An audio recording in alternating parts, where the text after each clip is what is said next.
If you saw my video on the history of Atari, you will see that Tengen, the company, was created as a means for the Atari Games division to get around their contract to not use the Atari brand name on any games they created outside of the arcade scene. Just a quick recap on this. When Atari was sold off by Warner to Jack Tramiel, the Atari brand was broken into two divisions. Atari Corporation, which would have the rights to create games using the Atari names on consoles and computers, and Atari Games, which would have the rights to create video games on the arcade side. They would create games outside of this bubble, but they could not use the Atari brand name at all on the consumer market. And so Tengen was born in 1987, and it too, like Atari, derived their name from the Japanese game of Go. Now normally this would not be a big deal. However, here is where the problems start.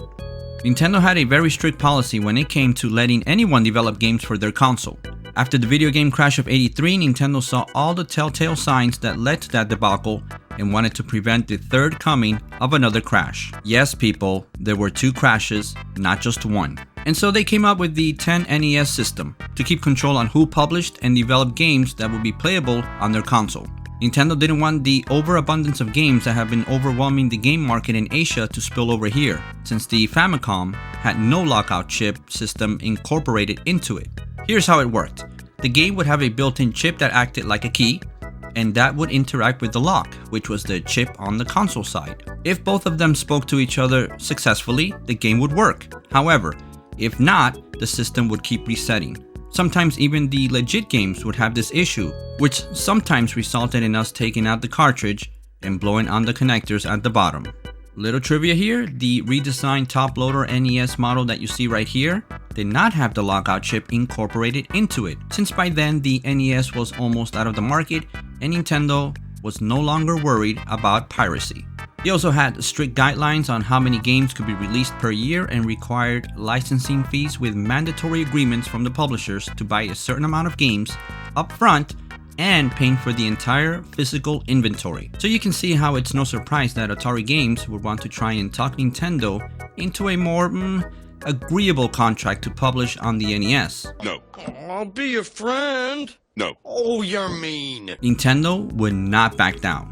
Tengen went on to release RBI Baseball, Pac-Man, and Gauntlet in 1988 after they had agreed to the terms set by Nintendo. These three games that you see right here were the only three officially licensed Tengen titles on the Nintendo Entertainment System. However, around that same time, Tengen was secretly planning a workaround to these restrictions. Tengen hired a super secret spy to infiltrate Nintendo headquarters, break in undetected, and rappel down to a room where the super secret chip system that Nintendo used to lock out developers was stored in maximum security. This story right here actually inspired the scene you see right here from Mission Impossible the movie. True story. Not. Okay, here's the reality, which in some ways is just as badass as that scene that you saw because of its subtleness and steel balls that Tengen had to have to pull it off. Other developers had tried ways of getting around the lockout chip by sapping it with voltage, but Tengen feared legal repercussions from Nintendo if they did that, so they decided to reverse engineer the chip if possible. They ended up creating a chip called the Rabbit, which basically operates to work alongside the 10NES system, therefore allowing to bypass it.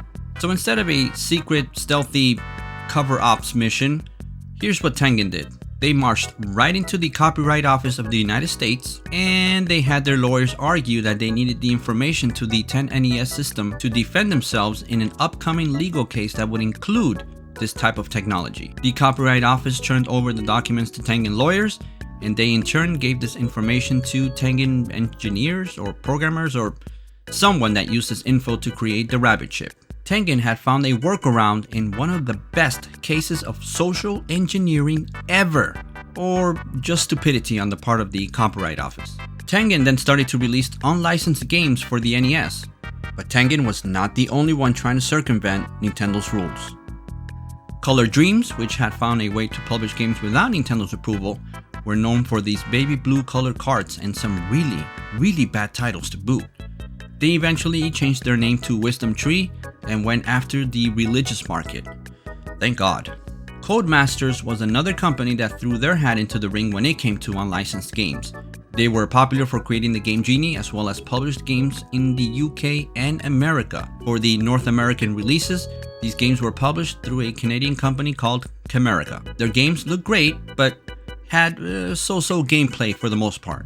Some out there might recall some of these games as well as a deck enhancer. The company managed to bypass the 10NES system by glitching it. Their cards were known for being gold colored. American Video Entertainment also used the sapping technique to bypass the NES chip. They managed to release quite a few games. Their cards were also black. And then we have the big one. The one developed and released by Active Enterprises. The game, drum roll please, or oh, never mind, thunder, I guess. Action 52. Need I say more?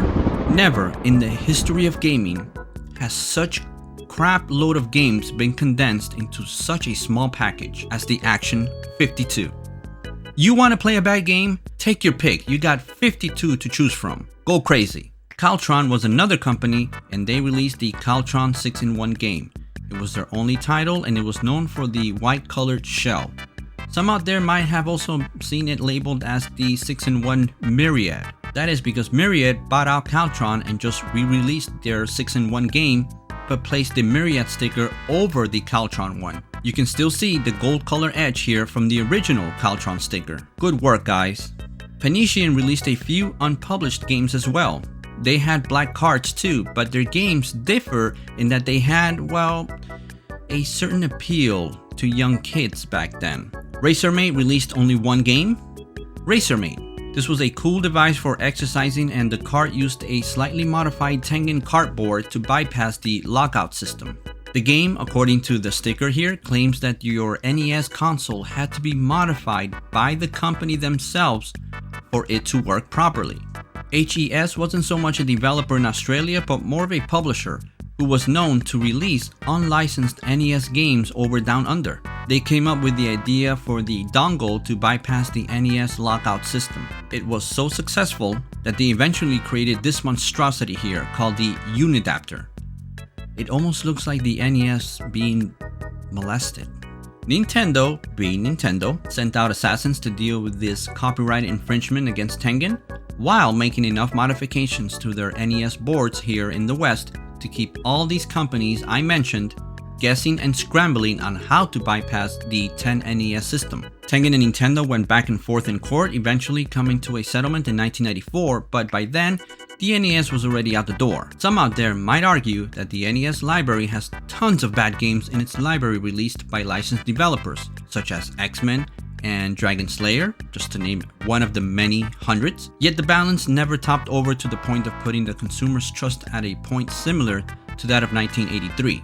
Also, by the late 80s, you have to remember, parents and kids themselves had grown wiser and had more options that helped in making better decisions when it came to games. Gaming magazines were not new, but had grown considerably towards the late 80s, serving as a knowledge base for young gamers. Video game rentals also helped out, with kids now having access to games for multiple days, making purchasing decisions easier and went well beyond just a few screenshots and a gaming magazine page. Now, while I did poke fun at the Nintendo seal of approval back a few videos ago, you have to understand that the seal of quality was never meant to signify the titles would be of high quality, only that the games bearing that logo would be guaranteed to work properly on the Nintendo console.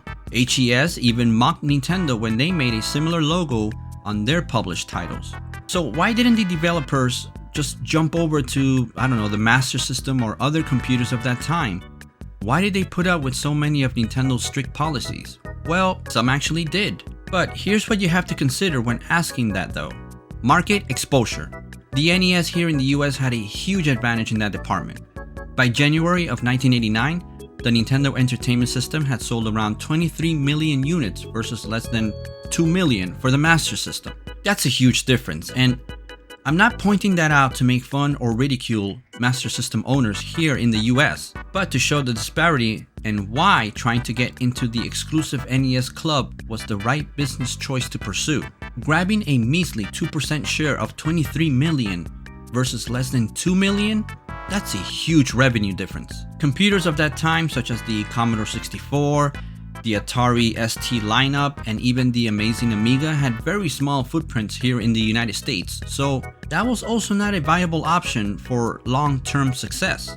So, did the seal of approval, 10NES system, and Nintendo's policies prevent a third video game crash? Or were the policies and restrictions Nintendo's way to further profit after pretty much monopolizing the late 80s and controlling production and licensing fees? Share your thoughts on the comments below and I will see you on my next video. In the meantime, keep watching and keep gaming.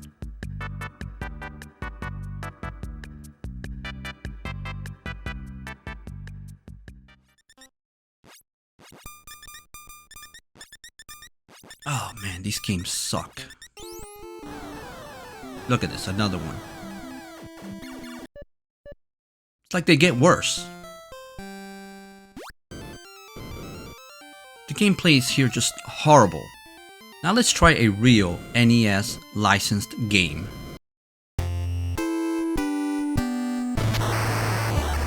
Oh, much better.